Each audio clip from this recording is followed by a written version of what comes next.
We are going to go ahead and get started with the presentation. Today we have Jazzmine Woodard joining us, talking all about DEI and working with brands and the ways that we can work towards that in the food creator community. So I'm going to go ahead and turn the time over to Jazzmine. Thank you. I'm just going to get my slideshow up and give me one moment here.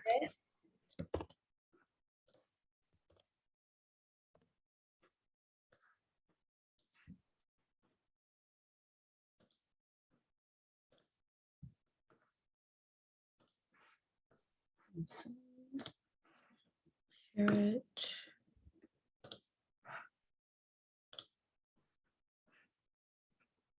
And then if y'all will just let me know if you can see. Great. Perfect. So hello everyone. And is it full screen? Okay.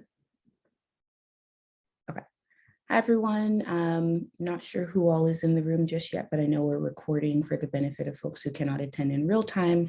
My name is Jazzmine Woodard. My pronouns are she and her, and I'm coming to you from my home office in Houston, Texas, where it is extremely hot. So I have the fan going and a couple of other housekeeping items. I am in my home office, and there's some extensive plumbing repairs that are being wrapped up. So if you hear anything loud or intrusive, don't be alarmed. I'm just going to continue like nothing's going on because I'm used to it at this point. Also, I am very excited to be with you today virtually, at least, and I am running on very little fuel. I was caught up in one of the 1,500 canceled and delayed flights early this morning. So if I sound or appear to be low on energy, that's why, but I am actually very energized about this particular topic. And then lastly, before we get started, I would love to know where you are all joining from.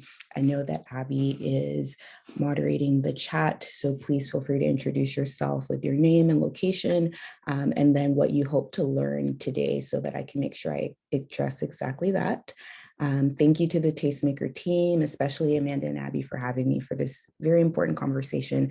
And I do want it to be a conversation, so I don't have too many slides to go through before we simply just start chatting. And if you didn't get a chance to submit your thoughts or questions in advance, go ahead and drop those in the chat as they come up for you. There's some dedicated Q&A time, as well as we'll try to get to any questions that pop up in the moment as they're relevant.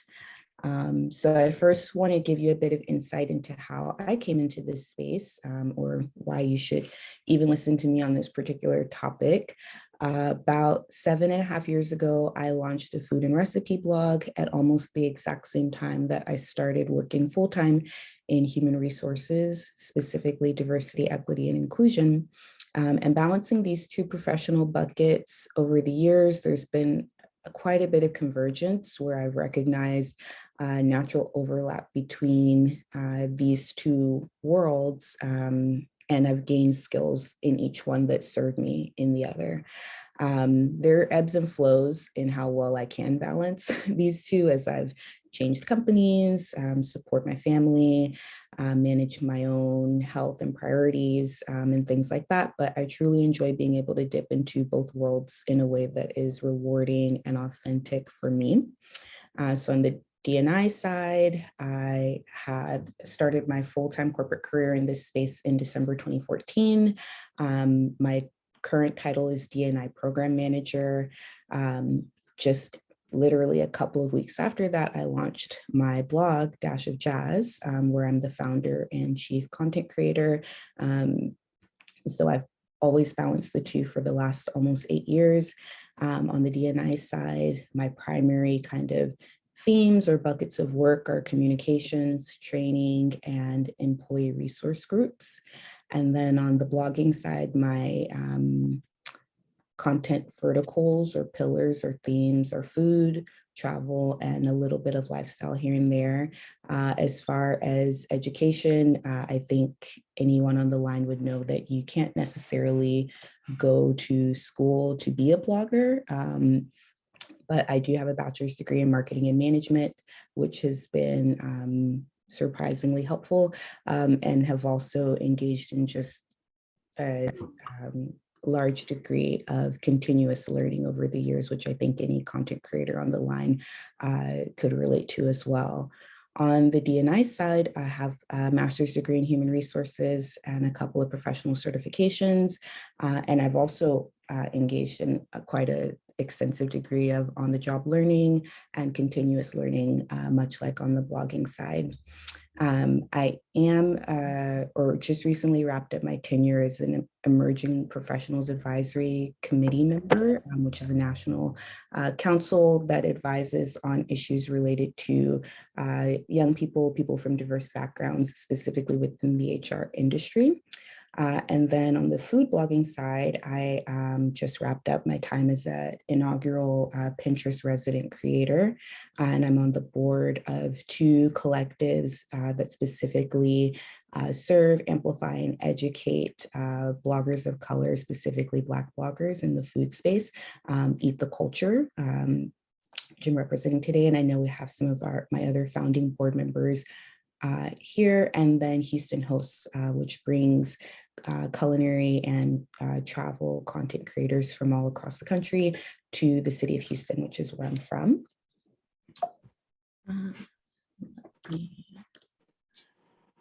So you might be wondering, what is DEI? And there's also another part of the acronym, which is A, which we don't hear as much about.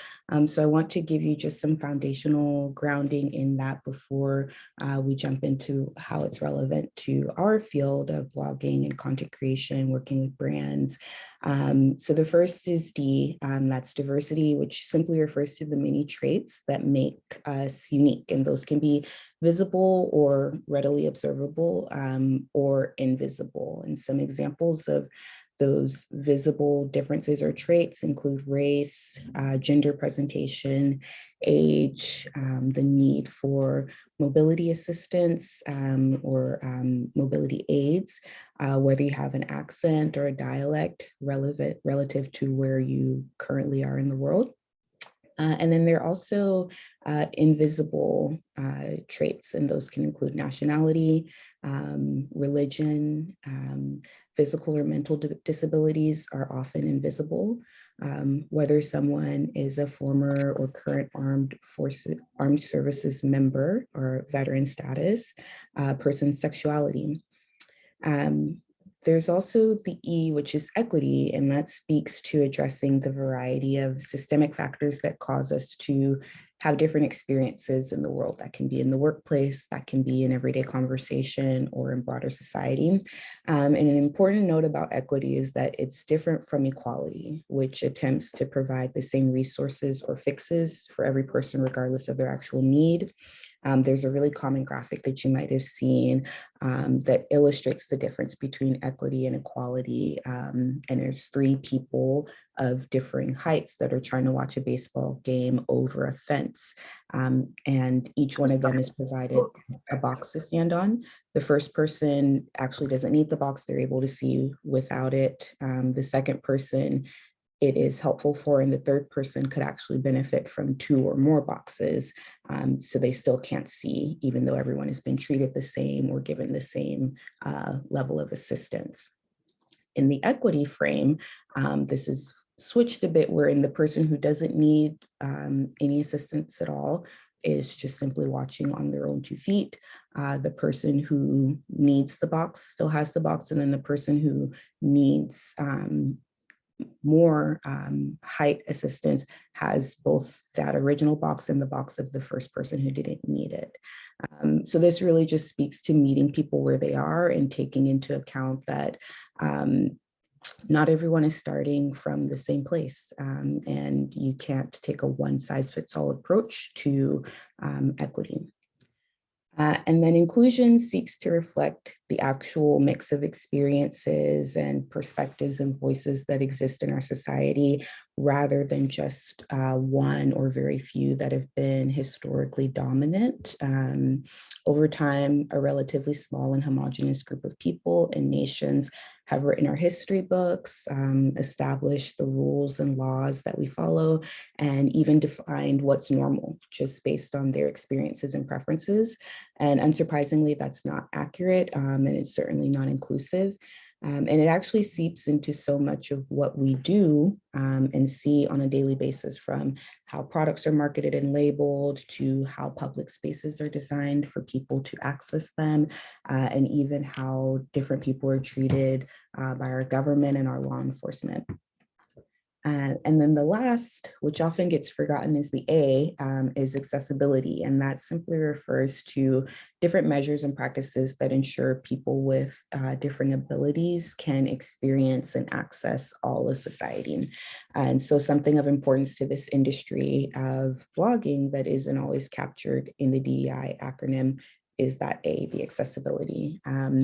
Alt text is a really probably the most well-known example of an accessibility measure, and that helps to ensure that people with differing levels of vision and vision needs can consume our content in a similar way. Outside of blogging or content creation, things like ramps for mobility devices like wheelchairs, elevators, escalators, audible crosswalk timers, and more are just some common examples of accessibility measures. Ideally, everything on the screen is a package deal, but that's not always the case, and every organization is at a different point in their journey. DEIA work is a journey. There isn't any single brand or company or person that has done it perfectly or is already, the shining kind of pinnacle or example of what the perfect brand or company would look like. Everyone is still working and progressing. Abby, I'll pause just to see if there are any questions about like the foundational information that I should touch on before moving on. We don't have any questions right now. Okay. Anybody wants to pop them in the chat, or we have a small group here, so feel free to unmute yourself, raise your hand and unmute if you want to directly have a conversation too at any time. Cool. And then for anyone who joined a little later after the first slide or so, I know we got some questions in advance, but if you were not able to submit yours, feel free to drop it in the chat, or as Abby mentioned, come off mute and share that when we get to the Q&A, and so that I can make sure to address it and give you what you are needing most out of our time today. So this is actually my last slide before we start simply discussing, which is really why does any of the information I just shared matter specifically for content creators and the brands that we work with. On the most kind of simple way to put it is that the world is diverse, and it's made up of more than just one point of view. So within the circle of diversity practitioners, we like to say that diversity is a fact and inclusion is an act. So inclusion is really the action we take, the practices that we implement, how we measure and follow up and hold ourselves accountable to the fact that our world and society is diverse. So that means that our fellow content creators are diverse. Ideally, the brands that we work with are made up of diverse groups of individuals, and certainly our audiences and communities, or the consumers who are either purchasing products, converting from our email list, driving our page views, consuming our content, are certainly diverse. So the blogging, influencing, content creation industry is diverse both on the creator and consumer sides. And so it must be inclusive in order to accurately reflect and speak to that diversity. So this means not only working with creators from different backgrounds, racialized groups, genders, body types, et cetera, but also valuing the diverse communities and consumer groups that those content creators represent and speak to. And inclusion is not limited to the creator side. Brands and the agencies that they contract with should also ideally reflect multiple perspectives, if for nothing more than to ensure that the decisions that you make represent a shared reality. There are plenty of kind of faux pas or, lessons learned from brands that have put out or developed products or campaigns in something of a vacuum or an echo chamber, and then, are held to account in kind of the court of public opinion. And that does have an impact on the level of trust and confidence that consumers have in a given brand, and how they will interact with your products or services moving on from that point. Diversity and inclusion, kind of at the most basic level, are the right thing to do, just as far as from an ethical or moral standpoint, if we're looking at the makeup of our society. But there's also a really strong business case that illustrates that organizations and brands benefit from diversity and inclusion practices in the form of employee and customer loyalty, increased innovation and brand resilience, and higher market share, just to name a few. So those are all of the kind of touch points or notes that I have that I wanted to be sure to cover with you today before we dive into conversation. I know we did have some questions shared in advance, so I'll stop sharing my screen.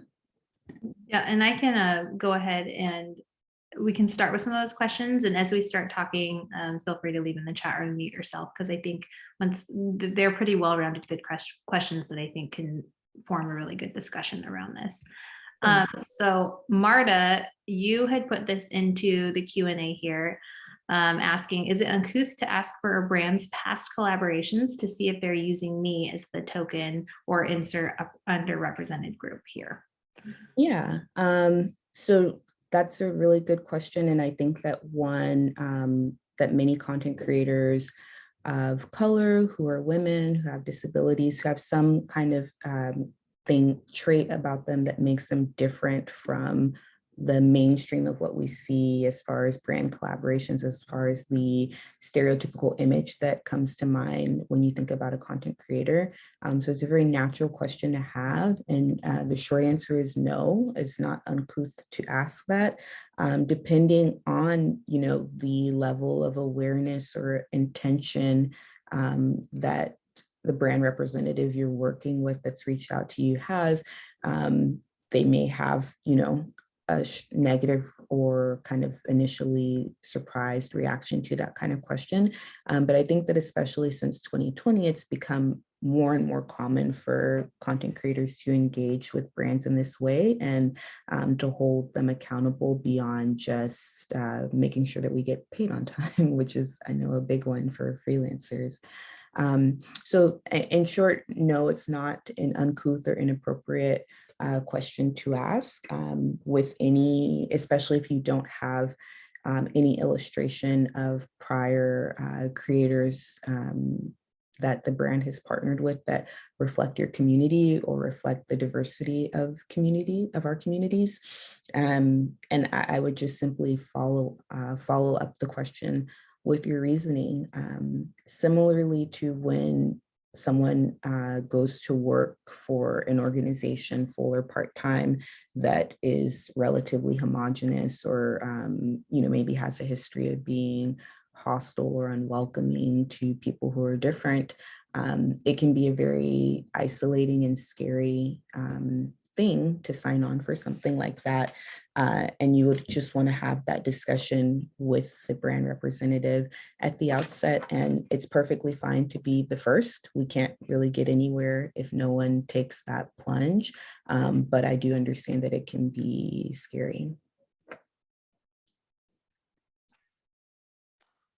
Marta says thank you in the chat. So how, as creators, do we make sure our counterparts are all being paid equally? Like, for example, like, I'm a white woman, and so I feel like from a creator standpoint, that has been a model that I've experienced. That's like the typical creator profile, like middle class, upper middle class, like white mom, for example, is like a very targeted profile, at least from my experience that I've noticed. So from that perspective of like my lived experience and perspective, what would be a good way for me to go about doing that and other food creators in the community?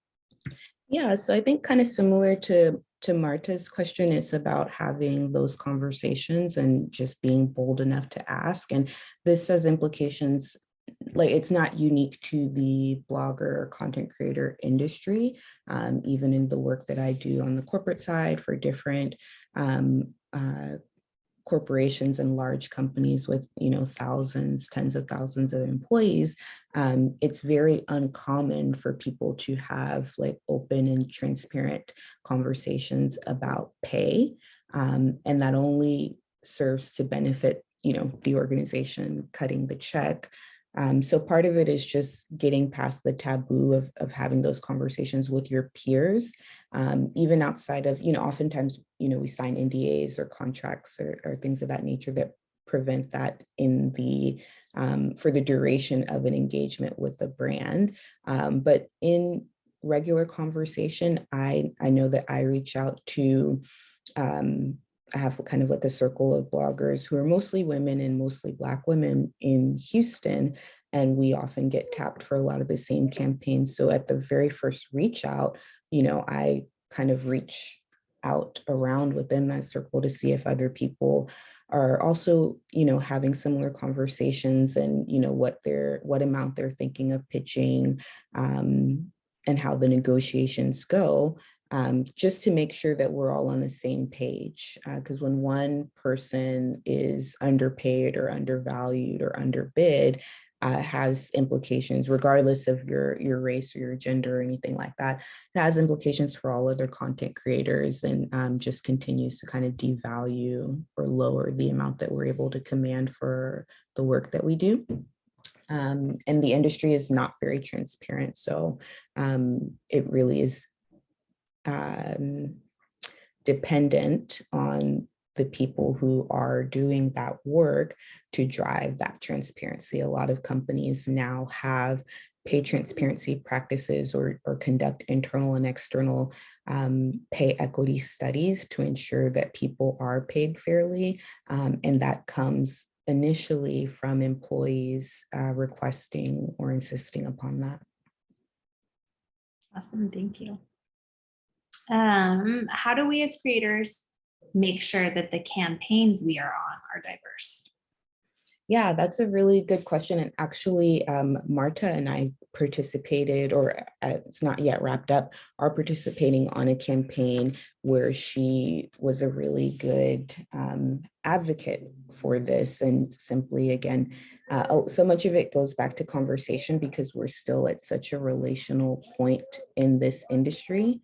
Sorry if y'all hear any yelling in the background.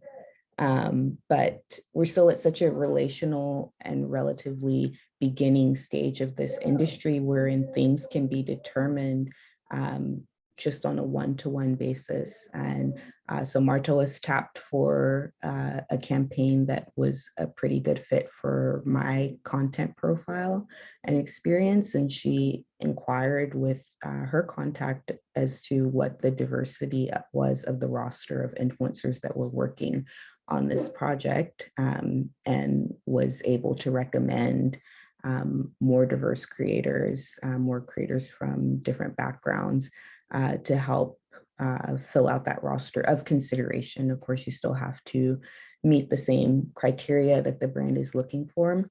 And that's actually a question that almost comes up as like a knee-jerk reaction whenever we talk about ensuring equitable representation in our rosters, whether those are influencers or in the workforce. When we talk about trying to align the representation of our workforce with the actual communities that they reflect, 9 times out of 10, the first question that someone asks is, well, are they still going to meet the same requirements? And you really have to kind of pause and unpack why that question would come to mind when you when you enter a conversation about working with influencers of color or hiring women or people with disabilities. And the answer is rooted in bias. There's a very kind of deep and ingrained thinking in our society that there's one standard of excellence and of normal and right and the centered piece of the conversation, which I think, Abby, as you mentioned, when we're talking about influencers, it's typically a white, upper middle class, suburban mom. They're also more often than not American or maybe from the United Kingdom. There's so many other voices that are not included or centered that represent, competence and experience and capability, and really deep, valuable, monetizable relationships with their audiences and communities. But it takes a bit more thought on our parts and intentionality, especially on the part of brands, to ensure that that's represented and included.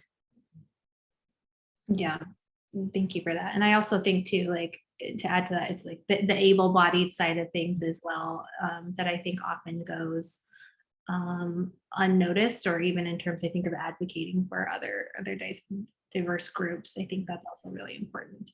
To make a quick note, I wanted to ask you, what is your roster and forum? Because we have a great blog post on our Tastemaker blog that talks all about diversity in blogging, and we've put together a list and forum that anybody can fill out if you feel that you identify as a diverse partner that should be included.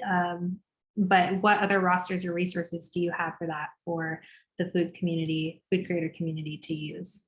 Yeah, so shortly after kind of I think we call it like the June boom or the social justice awakening in 2020, a lot of brands were holding themselves accountable to the feed mix or feed numbers, which is simply, if you look at the last 9 to 12, it's different now that Reels are, really prominent on Instagram anyway. But if you look at the last given number of posts in a brand's feed that feature people or that feature hands or anything visible, what is the mix of that? Like, how many times do you see people of color pop up in that? How many times do you see women? How many times do you see people with visible disabilities, different body types, things of that nature? So that was a really easy way to see visually, at least for the last, few weeks, what is the brand representing? I think that the resource you pointed out is important. And also, working with or seeking out different collectives, like one of the ones I represent, Eat the Culture, where we have a very, not a captive audience, but like a very niche, intentional, specific community that we represent, that is engaged and active and professional, where a brand can reach out and directly have a direct line to a targeted group of content creators that are within a specific demographic. There are tons of organizations like ours that represent women, that represent even men, because when we think about, again, content creation, it is female dominated around the world. There are organizations that represent Hispanic and Latinx creatives, creatives with disabilities and things of that nature. So those are always good ways to, if you are a brand looking to ensure that your roster is inclusive and representative of the communities that you're trying to reach out to or represent, ensure that you have contacts at those different kinds of organizations, because a lot of the times, limited perspectives or limited representation persists because it's mostly about who you know. And if you look at residential patterns, where we live, where we do our grocery shopping and things like that, where we network, in the US anyway, it is still very segregated. It's not legally segregated anymore, but people tend to fall into relatively homogenous lines within our communities, and that's across all different kinds of identities. And so you could go, especially now that so many of us work from home, you could go a significant period of time without seeing a lot of people that don't look or sound or think the way that you do. So you have to rely on more than just who you know or who you could call on the phone or who you follow on Instagram, and be very intentional about fostering relationships with these kinds of organizations. Great, thank you.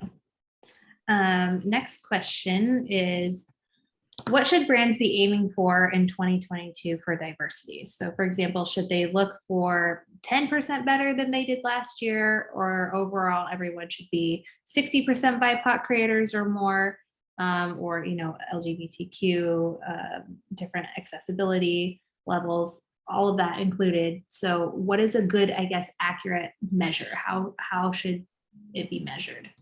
Yeah, so the answer is going to differ from brand to brand based on what their goals are and what their consumer makeup is, where they're located, because again, communities are not the same, across a city, a state, a country, a region of the world.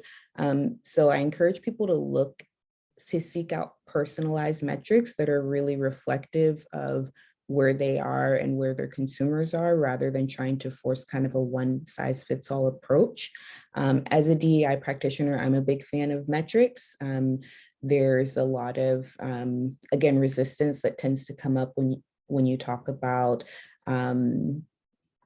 enforcing or proposing specific percentages or fractions of your representation from a certain group.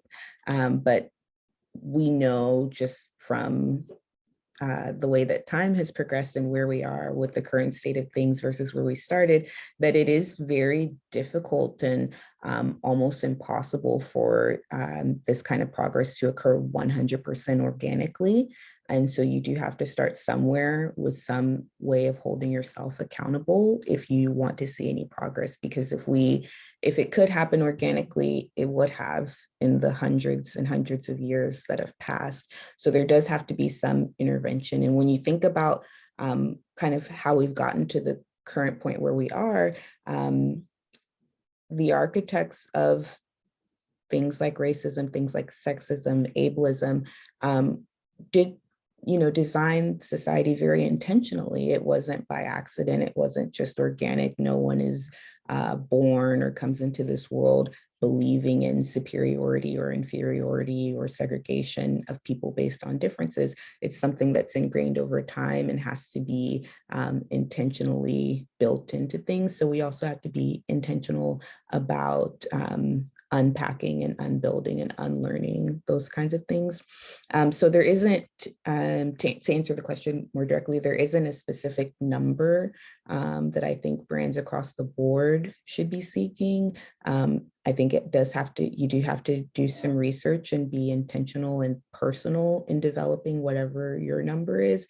And then you can build from that. So if you want to have a 50%, 50% of your influencer roster be people of color, people with disabilities, women, et cetera, then that's your baseline. And then every year after that, you should be seeking to improve from that baseline, not a universal number.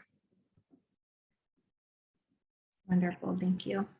I think that's a good segue into the conversation around tokenism. So in talking about that, so should brands use goal numbers? How is that? Is that tokenizing, or how is that not tokenizing? And I know Marta's question reflects a little bit about that. So the example here in the form is, let's say a campaign wants to work with 10 creatives. Is it bad for them or good to say, we want 6 of them to be from, BIPOC or LGBTQ plus community, or, people with disabilities, whatever that is? Yeah, so setting that number, and again, it's kind of inflammatory on its face to people when you have this kind of conversation about quotas or targets or goals. But again, that intentionality, that commitment to measuring is required to move the needle, whether people like it or not. So it's certainly not bad or tokenism on its face to say we need to do better. We need to have this certain number as a starting point, and to build these kinds of connections and relationships with creators from different backgrounds.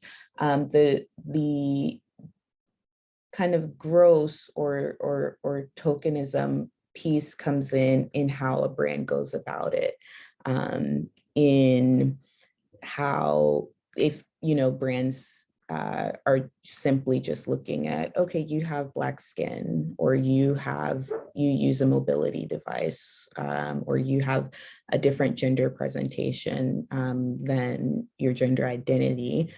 So we just need someone, and we're gonna work with you, and we're not going to invest in this relationship or in your content the same way that we normally would, because it's simply transactional. It's simply to check a box.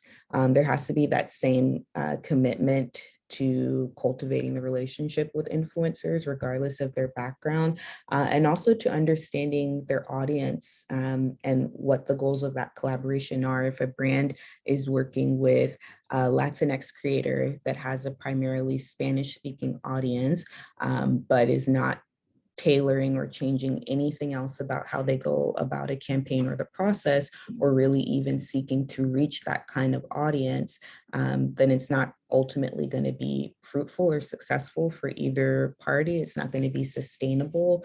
And that's more of kind of tokenizing or just checking a box type of approach. Yeah, so what I'm hearing is basically the motivation behind it, right? Mm-hmm.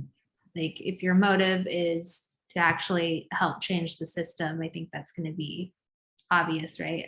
Over time, because we with our consultant here at Tastemaker, I remember her name is Dorian. She was talking about how it's a long game, right? Like, and somebody might always be angry about how you do it, but if you're committed to it and you're consistently working on it, the results will eventually come that you're looking for. So I think that's really good too. Yeah, and I think that commitment piece is important. When you think about like the sustainability of something, is it a one-off thing?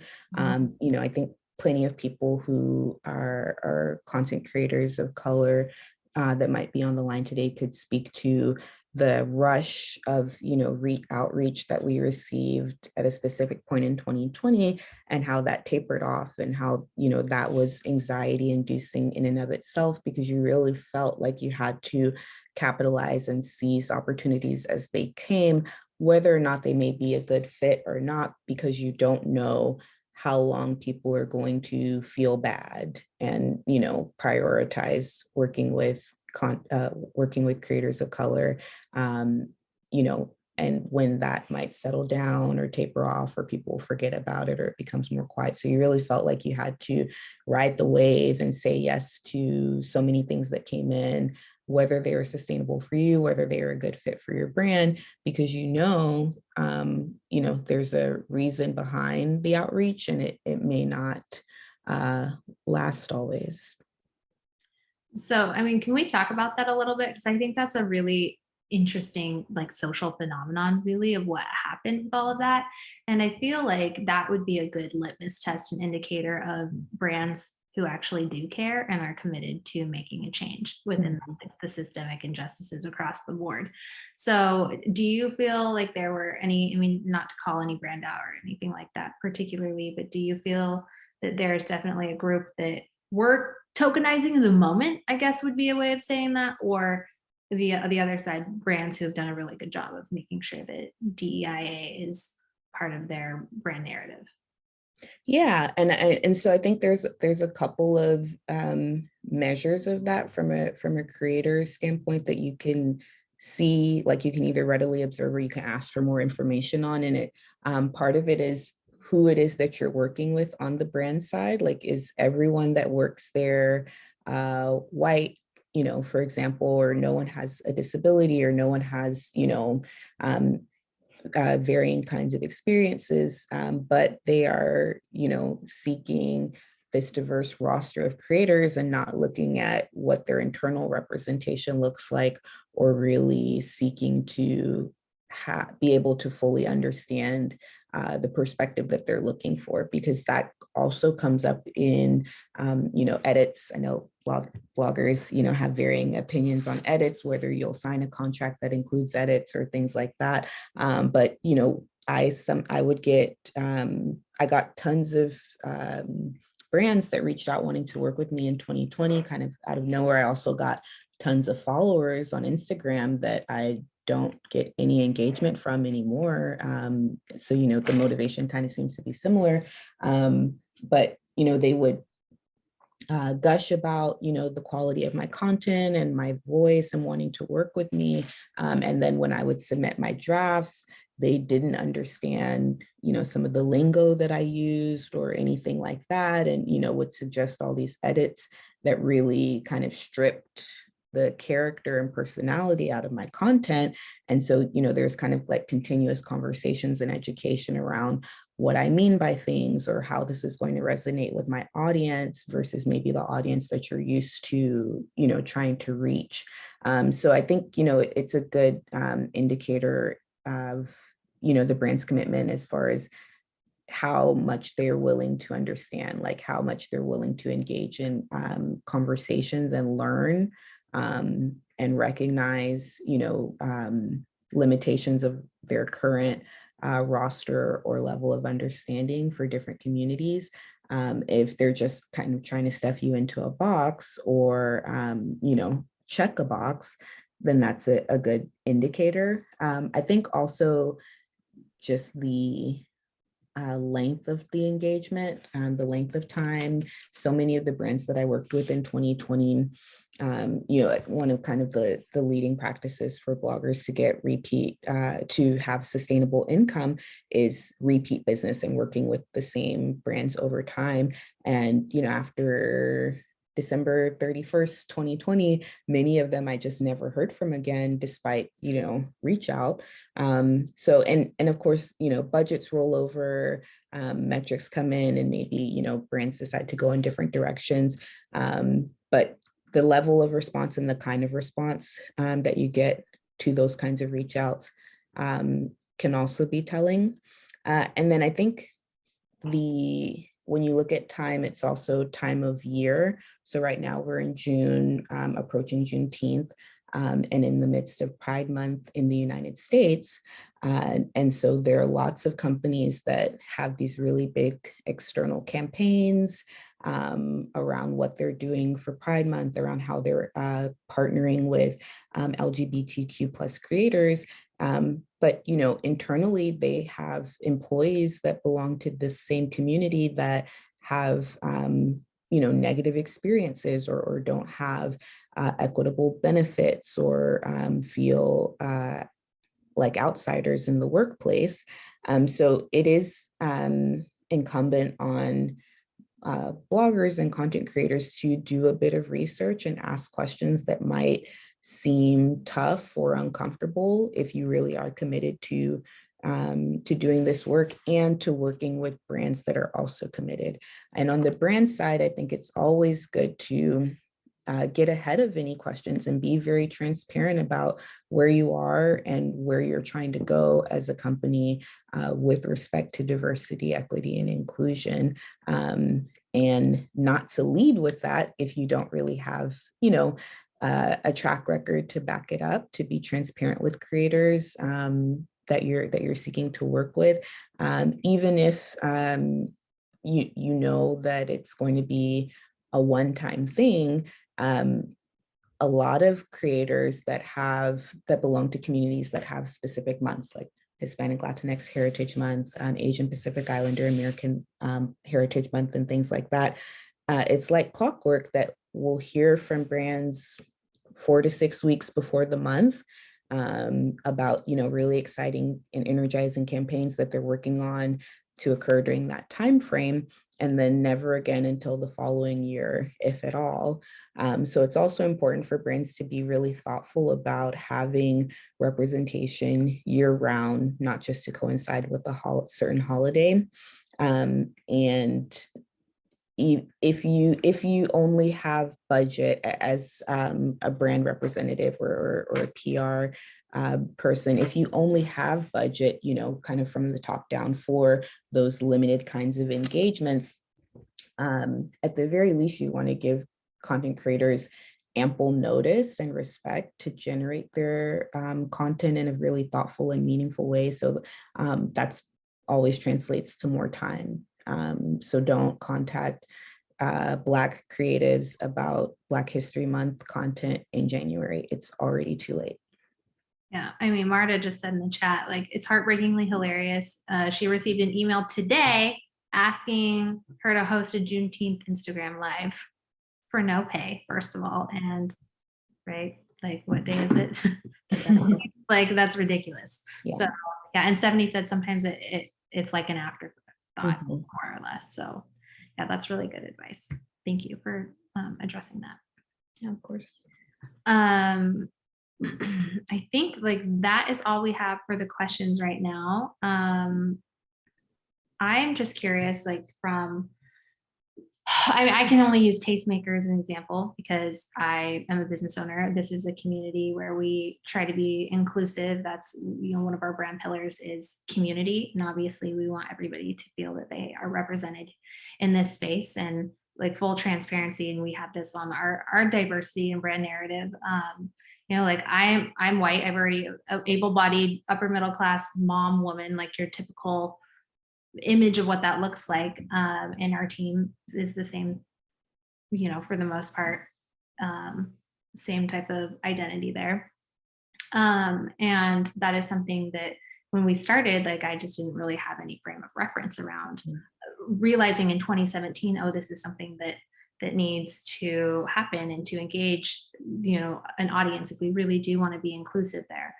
And like everybody else, 2020 came, and I think it was a huge wake up call for a lot of people who, I think like me, I mean, I study sociology, and so this stuff is important to me. And I definitely feel like I'm somewhat well-versed and well-read in a lot of injustices. But I think, there's that perspective of if you lived in a very privileged experience, a lot of times I love the analogy of trying to describe water to a fish. Like sometimes you just can't even conceptualize it until somebody calls you out on it and says, hey, there's an issue and you're not doing this. So, I mean, we as Tastemaker have been trying to make sure that like our metrics, like with our audience and everything who we're reaching out to and the creators that we're reaching out to, that we're reaching everybody as much as we can. And so from that perspective, I mean, I've had issues where I felt maybe how do we make sure, we are not tokenizing? So for example, like with our speaker presentations and our speaker roster, making sure that that is balanced and that there is all representations, included in our speaker roster at all of our events. So what type of, I guess, advice or like thoughts do you have about that? Like even in the creator space, how we can be more inclusive that way and make sure that all of our voices are being represented properly. Yeah, so there are a couple of ways that I recommend for that. And then I see that Marta has her hand raised, so I'll let me jump in right after. But one is in the actual content. I think, Abby, as you described, a really good analogy of like trying to describe water to a fish. There are things that based on our experiences and our levels of privilege, where we grew up, who we grew up with, et cetera, that we just don't have lived experience with and would not even recognize that something is an issue or is problematic. And even when we are called out on it, there's a very human instinct to defend and to deflect and to protect your own, self-image and idea of being a good person. So there are a lot of things that can get in the way with truly understanding what someone else's experience is and what they represent. And so when you're working with creators that have diverse experiences or something that you're trying to bring to your audience and cannot do yourself, based on the current makeup of your organization, it's really important to give that creator a lot of flexibility and free reign in what they will cover and the way that they will cover it, because again, you don't have that frame of reference or understanding. So similar to kind of the example I provided where a brand really wanted to work with me, but they wanted me to do it a very specific way that was not, authentic or organic to how I would work on something, because they did not have that frame of reference or that experience. And so allowing that, degree of creative control and flexibility. And then the other piece is going back to like the relational nature of blogging, and also the relational nature of how diverse our bubbles and circles might or might not be, is to ask for referrals, when you work, like after we've worked together, if you are looking for someone else, or even if you're not looking, but would just like to keep other folks in mind, you can ask like, hey, do you know anyone that might be good for this, or that might be interested in also talking to or getting in front of our audience, because we all know, someone else that is a vocal part of our community that probably has sound perspective and that we can connect you with. I appreciate that. All right, Marta, you had your hand up. Yes, thank you so much for hosting this. And Jazz, I'm learning so much. It's cool to see this other side of you that's not talking about food. So I'm really excited. So I am Black, Latina, Afro-Latina, a woman. I have multiple sclerosis, and I'm a veteran. So I think I run the gamut of all the underrepresented groups. But one thing that you mentioned is that veterans are now falling under this category, this scope of diversity, equity, and inclusion. And I kind of wonder how that came about, because that wasn't always the case. So can you explain a little bit about why that is a thing now? Yeah, so it goes back to EEOC regulations, which is specific to the United States. It's Equal Employment Opportunity Commission, and it's tied to affirmative action categories. So not every organization is necessarily going to regard veterans or active military service members as like diverse, quote unquote, but like legally speaking, that is one of the US definitions. And it's for it started with Vietnam era veterans because of the conflicts that they served in. When they came back, they were not regarded as heroes by many of their country members, and were in fact discriminated against in employment and housing and things like that. And so this kind of designation originally stemmed from that experience, but it has also grown to encompass the fact that a lot of people have extensive and really valuable professional experience by virtue of service in the different branches of our military that are not readily understood by employers, by recruiters. And so that presents a barrier in and of itself into gainful, meaningful employment that's actually reflective of everything you know and can do, simply because people don't know how to read that off of your resume. So that is also a driver of a lot of the diversity and inclusion efforts specifically to veterans. So it started with Vietnam era veterans there, and there are a few other categories that are regarded as protected veterans, but most employers will just ask for your veteran status in general anyway, to seek to include in that way. Thank you. I have a question. I think to build off of the accessibility piece, and even I think this obviously impacts veterans, what is the conversation around mental health? Because it's such a unseen disability, for lack of a better word or a way to frame that. So what are your thoughts around that in terms of inclusion from that perspective? Yeah, so the mental health conversation, it varies, of course, from organization to organization, and it's also very nuanced and layered when we think about, so another one of like kind of my favorite concepts in this space is intersectionality, which seeks to recognize the fact that our identities and our experiences are layered.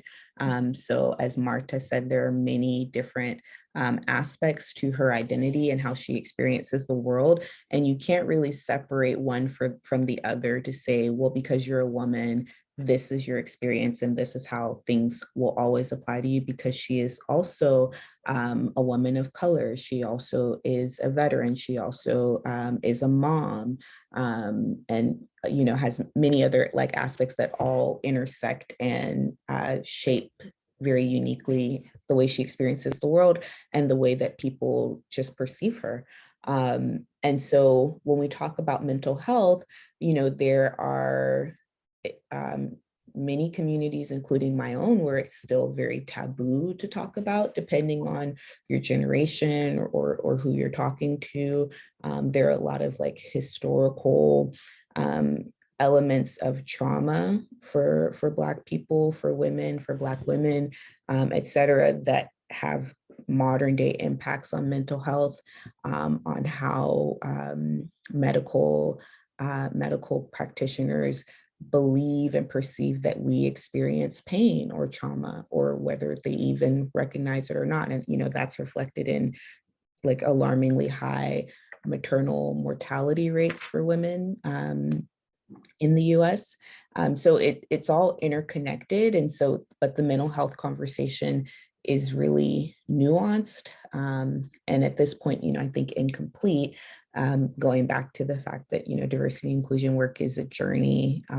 It's something over time. There's no like perfect example that we can point to say, this person or this group or this company is doing everything right and they have a perfectly reflective, workforce that feels included and they don't ever have any issues, because that's not true anywhere. But I think as far as the conversation as it relates to bloggers specifically, we are all business owners, and even organizations of just one, even if we're sole proprietors, should be ensuring that we are as intentional as we can be about inclusion, from an accessibility standpoint, from a mental health standpoint, and even in taking care of our own mental health, because it can be very isolating and draining work, and the industry is still not widely understood. There's so many, most of the stereotypes that you'll hear about blogging are negative. And so when you couple that with the fact that many of us are freelancers and don't have maybe access to robust benefits on a continuous basis, it's a really pressing and urgent need for bloggers specifically, especially again, as we go back to the fact that so many of us are women, balancing multiple roles, have a history of our pain not being taken seriously, and different things like that. So I think the mental health conversation is ever evolving and really actually very important to our industry. Yeah, absolutely. That's something I think that would be a good conversation to have, I think, in more detail, because it is so new, but I think it's necessary. So thank you so much for this conversation. I think these are some of the most important conversations we can be having, because they're the root of what we're doing. And I just really appreciate you giving your time and your expertise today, Jazzmine. Where can we find you on your blog, on your socials, if anybody wants to follow up with you? Yeah, for sure. I'm dashofjazz.com, dashofjazz.com is my URL. My blog is my baby and my primary bread and butter as a content creator. So always appreciate visits and subscriptions there. And then I'm at Dash of Jazz blog on virtually every social media handle, Instagram, Pinterest, Facebook, Twitter, and YouTube. Okay, awesome. And then really quickly, because Juneteenth is coming up and Eat the Culture, Stephanie, I know you're here and you're doing that. Do you guys want to give a shout out to that and let anybody know what's going on with that? Yes, for sure. We're going live in just a couple of hours, I think, Steph, with Black food folks. And we have our Juneteenth Joy event on Monday. Awesome. Okay, yeah, so check that out if you're catching the replay, and follow along Eat the Culture there too. Yeah, Eat the Culture on Instagram. Sure. Okay. In the chat, so we have it for our notes. There we go. Okay. Well, this was lovely. Thank you so much for everyone that was here. This will be available as a replay. We'll have it on YouTube. We'll post it in the collaborative and then make a blog post around it as a resource. Again, with all of our resources that we have, our own list of people that you can also join, so that we can advocate for brand work and making sure that everyone is included. So thank you and have a wonderful weekend. Happy Juneteenth. Thank you. Bye, everyone.